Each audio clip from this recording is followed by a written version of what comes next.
ভারত পাকিস্তান উত্তেজনা নিরসনে মধ্যস্থতার প্রস্তাব ইরানের। এদিকে মহেশপুর সীমান্তে বিজিবি বিএসএফ বৈঠক। বিএনপি ক্ষমতায় এলে দেশ ছাড়তে হবে মাদক কারবারিদের, হুঁশিয়ারি আশরাফ উদ্দিন বকুলের। এবং প্রশাসন আগের মতো দলবাজি শুরু করেছে, মন্তব্য নুরুল হকের। শুনছিলেন সংবাদ শিরোনাম। পুরো খবর জানতে ভিডিওটি শেষ পর্যন্ত দেখুন। সর্বশেষ খবর পেতে চ্যানেলটি সাবস্ক্রাইব করুন। এবারে জানিয়ে দেব বিস্তারিত। ভারত পাকিস্তান উত্তেজনা নিরসনে মধ্যস্থতার প্রস্তাব ইরানের। জম্মু কাশ্মীরে প্রাণঘাতী হামলার জেরে ভারত ও পাকিস্তানের মধ্যে বাড়তে থাকা উত্তেজনা কমাতে মধ্যস্থতার প্রস্তাব দিয়েছে ইরান। শুক্রবার ইরানের পররাষ্ট্রমন্ত্রী সৈয়দ আব্বাস আরাকচি এ প্রস্তাব দিয়ে দুই প্রতিবেশী দেশের মধ্যে বোঝাপড়ার জন্য কূটনৈতিক সহযোগিতার আশ্বাস দেন। এর চেয়ে দেওয়া পোস্টে ইরানের পররাষ্ট্রমন্ত্রী বলেন, ভারত ও পাকিস্তান আমাদের ভ্রাতৃপ্রতিম প্রতিবেশী। আমরা এমন এক সম্পর্কের অংশীদার যা শতাব্দীর পর শতাব্দী ধরে সাংস্কৃতিক ও সভ্যতাগত বন্ধনে পড়া। অন্যান্য প্রতিবেশীর মতো তারাও আমাদের অগ্রাধিকারে রয়েছে। ইসলামাবাদ ও নয়াদিল্লিতে অবস্থিত আমাদের দূতাবাসগুলোর মাধ্যমে আমরা এই সংকটকালে দুই দেশের মধ্যে বৃহৎ বোঝাপড়ার পরিবেশ তৈরি করতে চাই।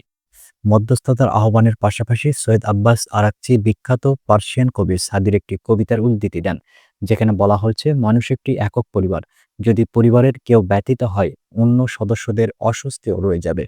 গত মঙ্গলবার ভারত নিয়ন্ত্রিত জম্মু কাশ্মীরে পেহেলগাম এলাকায় ভয়াবহ সশস্ত্র হামলায় 26 জন নিহত হন। ওই ঘটনায় পাকিস্তানকে পরোক্ষভাবে দায়ী করে ভারত। জবাবে নয়াদিল্লি কড়া প্রতিক্রিয়া জানিয়ে পাকিস্তানের সঙ্গে করা সিন্ধু নদের পানি বণ্টন চুক্তি বাতিলের হুমকি দেয়। পাশাপাশি পাকিস্তানের নাগরিকদের ভিসা সুবিধা স্থগিত এবং প্রধান সীমান্ত ক্রসিং বন্ধের সিদ্ধান্ত নেয় ভারত। এর পাল্টা প্রতিক্রিয়ায় পাকিস্তানও ভারতীয় নাগরিকদের ভিসা বাতিল করে, সীমান্ত ক্রসিং বন্ধ করে দেয় এবং ভারতীয় বিমানকে আকাশসীমা ব্যবহারে নিষেধাজ্ঞা দেয়। ভারতের জলশক্তি মন্ত্রী শুক্রবার বলেন, সিন্ধু নদের এক ফোঁটাও যেন পাকিস্তানে না যায় সে ব্যবস্থা গ্রহণ করা হচ্ছে। পাল্টা হুঁশিয়ারি দিয়ে পাকিস্তান জানায়, ভারত যদি পানি প্রবাহ বন্ধ করার চেষ্টা করে তবে তারা তা যুদ্ধ ঘোষণার শামিল হিসেবে বিবেচনা করবে এবং প্রয়োজনীয় জবাব দেবে। উদ্ভূত পরিস্থিতিতে ইরানের মধ্যস্থতার প্রস্তাব আন্তর্জাতিক অঙ্গনে ইতিবাচকভাবে বিবেচিত হলেও এখনও নয়াদিল্লি ও ইসলামাবাদ এ বিষয়ে আনুষ্ঠানিক প্রতিক্রিয়া জানায়নি। মহেশপুর সীমান্তে বিজিবি বিএসএফ বৈঠক। ঝিনাইদহের মহেশপুর সীমান্তে বিজিবি ও ভারতীয় সীমান্তরক্ষী বাহিনীর মধ্যে ব্যাটালিয়ন কমান্ডার পর্যায়ে বৈঠক অনুষ্ঠিত হয়েছে। শুক্রবার বিকালে মেদিনীপুর সীমান্তে এ বৈঠক অনুষ্ঠিত হয়। বৈঠকে সীমান্ত পরিস্থিতি সুস্থ ও স্বাভাবিক রাখা, সীমান্তে হত্যা না হওয়া এবং মাদক চোরাচালান প্রতিরোধে কার্যকরী ব্যবস্থা গ্রহণ করা সহ সীমান্তের বিভিন্ন বিষয় নিয়ে আলোচনা হয়েছে বলে জানান মহেশপুর 58 বিজিবির অধিনায়ক লেফটেন্যান্ট কর্নেল রফিকুল আলম। এ সময় বিএসএফের পক্ষ থেকে কমান্ড্যান্ট শ্রী সুজিত কুমার সহ 12 সদস্যের একটি দল অংশ নেয়। মহেশপুর বিজিবির অধিনায়ক লেফটেন্যান্ট কর্নেল রফিকুল আলম বলেন, বিএসএফের সঙ্গে সৌহার্দ্যপূর্ণ পরিবেশে আমাদের সাক্ষাৎ ও বৈঠক হয়েছে। আশা করছি সীমান্ত সংক্রান্ত বিষয় নিয়ে আমাদের দুই দেশের মধ্যে সুসম্পর্ক বজায় থাকবে। আলোচনা শেষে উভয় ব্যাটালিয়ন সীমান্তের জিরো লাইন ধরে 2.5 কিলোমিটার পায়ে হেঁটে পরিদর্শন করেন। বিএনপি ক্ষমতায় এলে দেশ ছাড়তে হবে মাদক কারবারিদের, হুঁশিয়ারি আশরাফ উদ্দিন বকুলের। বাংলাদেশ জাতীয়তাবাদী দলের বিজ্ঞান ও প্রযুক্তি বিষয়ক সহ সম্পাদক প্রকৌশলী আশরাফ উদ্দিন বকুল বলেছেন, বর্তমানে দেশের মোড়ে মোড়ে ইয়াবা বিক্রি হচ্ছে। বিএনপি ক্ষমতায় এলে 1 সপ্তাহের মধ্যে মাদক কারবারি ও সন্ত্রাসীদের দেশ ত্যাগ করতে হবে।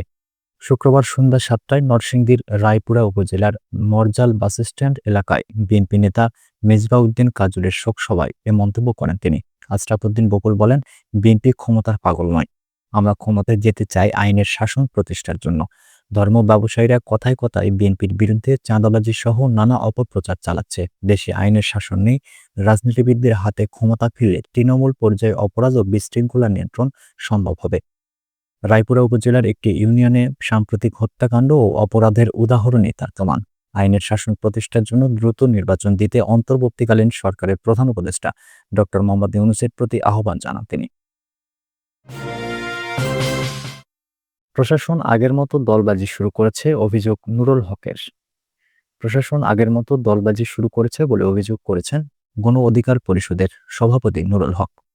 প্রশাসন নিয়ে তিনি বলেছেন, দু একটি দলের সঙ্গে সখ্য গড়ে তাদের কাজ চালাতে চাচ্ছে। যারা দলবাজি করবে তাদের পরিণতি বেনজির হারুনের মতো হবে। জুলাই আগস্টে ছাত্র জনতার আন্দোলনে গণহত্যার বিচার এবং আওয়ামী লীগকে নিষিদ্ধ করার দাবিতে এক গণসমাবেশে প্রধান অতিথির বক্তব্যে নুরুল হক এসব কথা বলেন।